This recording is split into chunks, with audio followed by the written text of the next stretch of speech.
in action.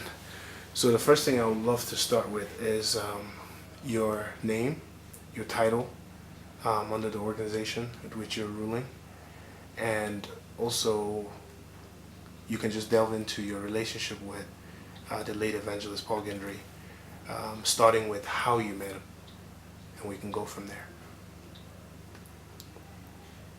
My name is Benjamin Arga Kwashi, and I'm the Anglican Bishop of Jos Diocese, and I'm the Archbishop of the Anglican Province, Ecclesiastical Province of Jos.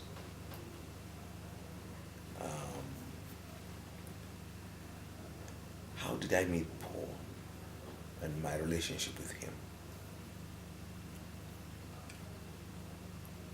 As a young postulant in the Anglican Church, I was accepted for ordination and training in TCNN, but I also was asked my area of interest.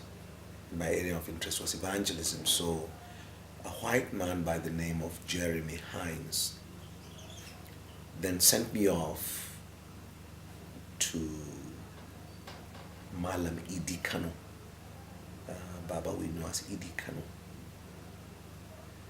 And I lived with Baba Idi Kano for a little while.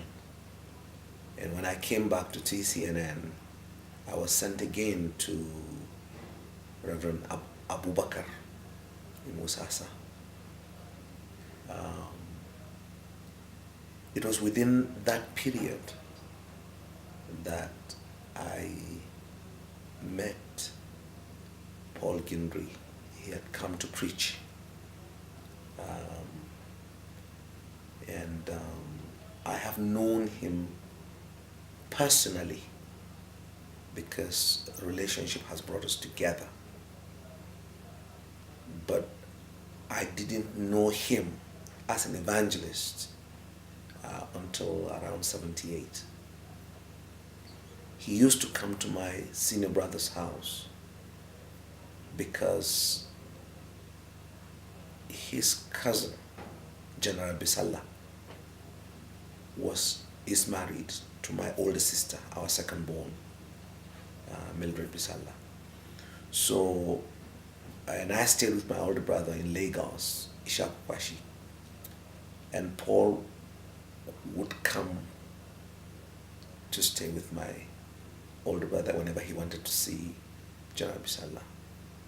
So, and I wasn't a Christian, committed Christian, so what the heck?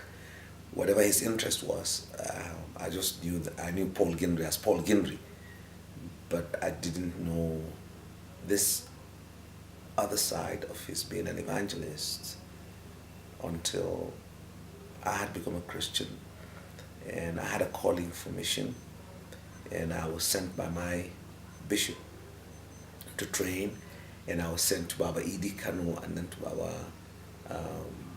Abu Bakr. And that encounter in Zaria drew a very, very close fascination for Paul in my heart. And eventually it happened when Paul Gindiri came to preach in TCNN, and we came close and then found out that this is who I was, the son of Marlon Kwashi, and he was quite overjoyed. And so after that, we never met again until I was ordained and sent to Zaria. So while the Lord was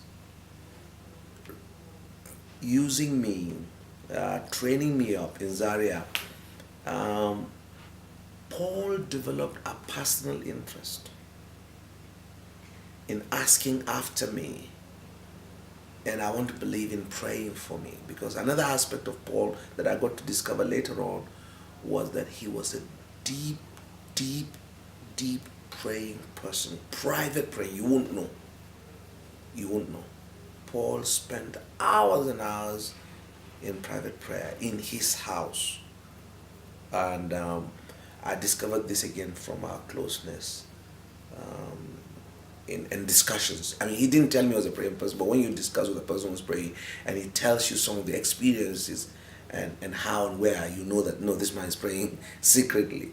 So that was the experience I got to know about him, because he always asked after me. And then when now Zaria became a leading point of the first crisis that became very evident that Christians are going to be persecuted. I was then the leader of the Christians in Zaria, and my representations on paper and on radio and television made Paul draw a personal commitment to me. In fact, after the burning of my house and church, he came, and I remember he came with late Gyangdung, who had the camera with him, and they interviewed me.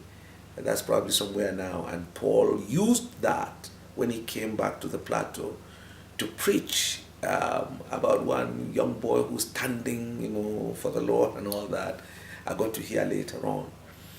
So that began our relationship up to the point that I became Bishop of Jos. By this time, he was frail and had had a stroke.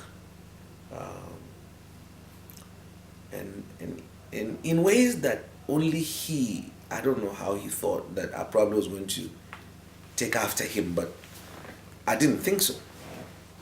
I didn't think so at all. Again, the terrain he had walked in, and his approach to ministry and his style of ministry, nobody can fit. Just nobody. This is not a man who has a secondary school qualification. This is a man of exceptional human dexterity. This is a man of natural and spiritual courage. And he has such a robust knowledge of happenings on earth and in a visionary fashion. And is a man who knows business. He knows economy. He has never been to an economic school. He's just an exceptional school. He's an institution. I don't think anybody can even imitate. You wouldn't get it right. And actually imitation will miss it.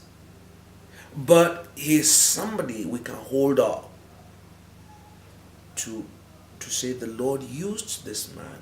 Dear God, you can use me.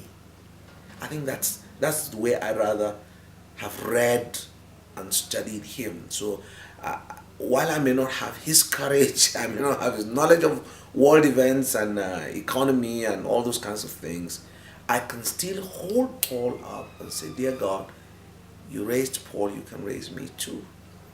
Each in his or her generation.